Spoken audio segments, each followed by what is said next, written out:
Սոս Հակոբյան, Հայրենիք կուսակցության գործադիր մարմնի անդամ, տեղի ունեցավ վիճակահանությունը, ես կարծում գլխավոր երևի թեման, այսօրվա հավաքվելու դա էր, թե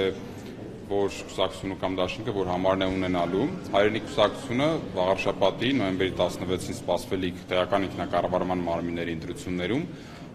ունենալու է 8-րդ համարը։ Մենք կարծում ենք, որ դա լավ թիվ է, 8-ը, ինչպես գիտեք, քրիստոնեական խորհրդաբանությամբ նոր կյանքի նաև խորհրդանշում է, քանի որ Աստված 6 օրում ստեղծեց երկիրը, երկինքը եւ այլ մնացած ամենը, 7-րդ օրը հանգստացավ եւ 8-րդ օրը սկսվեց նոր կյանքը։ Հետևաբար նաև խորհրդանշում է, ես կարծում եմ վաղարշաբաթում դրանով իշխանափոխությունը, քաղաքացիական պայմանագրի իշխանազրկումը, Հայրենիք կուսակցությունը հանդես է գալիս հենց հաղթելու օրակարգով, ձևավորվելու նոր իշխանություն վաղարշաբաթում, բնականաբար բացառելով քաղաքացիական պայմանագրի հետ որևէ քաղաքական իմաստով համագործակցությունը, դա երևի ավելորդ է անգամ ասել։ Մնացածը արդեն ես կարծում եմ հիմնական քարոզչական աշխատանքը առջևում է Խաչիկ Մանուկյանի գլխավորությամբ, շատ դրական մարդ, շատ լավ կենսափորձով, բարձր բարոյական արժեքներով, Էջմիածին քաղաքում տարբեր հանրության տարբեր շերտերի կողմից շատ հարգված, որի մասով մենք շատ գոհ ենք, շատ հպարտ ենք, որ հենց այդպես մարդ ունենք մեր առաջի համարում ցուցակի, իր գլխավորությամբ թիմը գնալու է անելու է իրենից կախված ամենը, որպեսզի արժանանա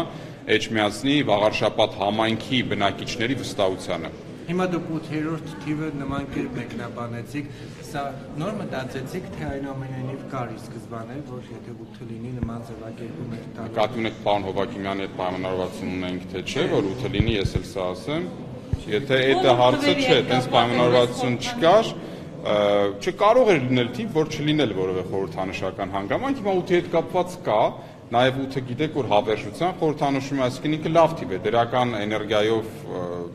այս պահին օրինակ մեզ որ երկու հատ է անհավասար այնուամենայնիվ չի լինի, ընտրական գործընթացը այդ առումով, որովհետև մյուս տեխնացուները չեն կարողանա փակցնել իրենց այդ մեծ։ Գիտեք, իհարկե կա անհավասարություն, ԻԲՆ պայմանները, երբ որ երկու ընդհանրապես հնարավորություն կա այդ բիլբորդերի, անհավասար են,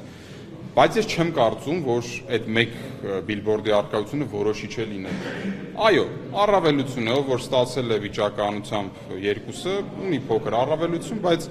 այս այն դարը չէ, որ դրանից կախված ինչ-որ մեկը դառնա համայնքի ղեկավար կամ ձևավորի մեծամասնություն կամ չձևավորի։ Պարոն Հակոբյան, եւ նաեւ այսպեսի հարց, տեսեք, տեսակետները հնչում, որ իշխանությունն է ասում նաեւ Հանրապետություն կուսակցությունը, որ չեն տալու Գյումրիի 2 լինի Էջմիածնում, վաղարշաբաթում, մյուսներն էլ ասում են, որ պետք է հարաքյար լինի, կա քննարկում արդյոք կամ սկսվելու է ընդդիմադիրների միջև, որ օրինակ եթե ինչ-որ մեկ առավելագույն ձայները հավաքի, բայց անցողի 50%-ը չլինի, այսինքն միանձնյալ չկարողանա ղեկավարել, մյուսները կմիանան կոալիցիա կլինի, թե հասկացա, նախ շատ բացասական են վերաբերվում նման հայտարարություններին, դատապարտում եմ, քանի որ դա հակաժողովրդավարական հայտարարություն է, ինչ է նշանակում Գյումրի 2 չի լինելու։ Գյումրիում տվյալ համայնքի բնակչությունը վստահեց իր ձայնը տվեց, ում որ տվեց, եւ դրա արդյունքում ձևավորվեց նոր իշխանություն։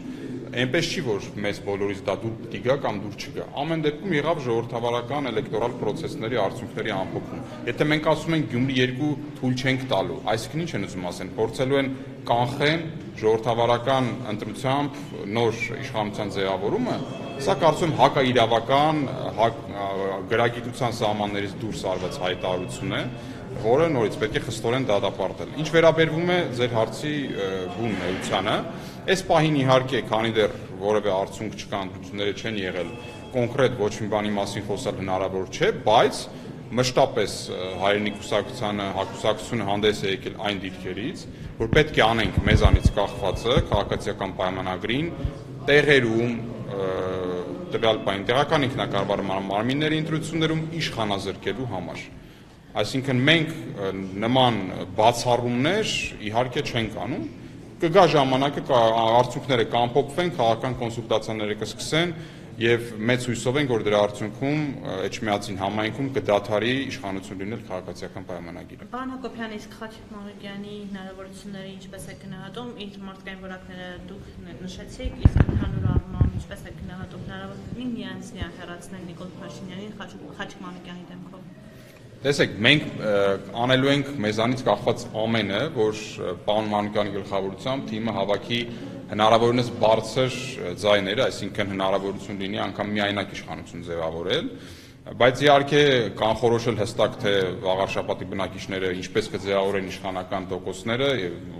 քվեարկության տոկոսները դժվար է ասել։ Ամեն դեպքում պարոն Մանուկյանը, Խաչիկ Մանուկյանը այն կերպարն է, որ ես վստահ եմ ցանկացած վաղարշապատի բնակիչ կուզենա իր համայնքի ղեկավարին տեսնել հենց Խաչիկ Մանուկյանի նման եւ փորձի առումով կառավարչական եւ կենսափորձի եւ բարոյական արժեքների եւ խոսքի եւ կեցվածքի առումով հենց այնպիսի մարդ, այնպիսի համայնքի ղեկավար, ինչպեսին Խաչիկ Մանուկյանն է, հետեւաբար ես գնահատում եմ շատ բարձր իր շանսերը ձևավորելու իշխանություն լինելու համայնքի ղեկավար։ Շնորհակալ եմ։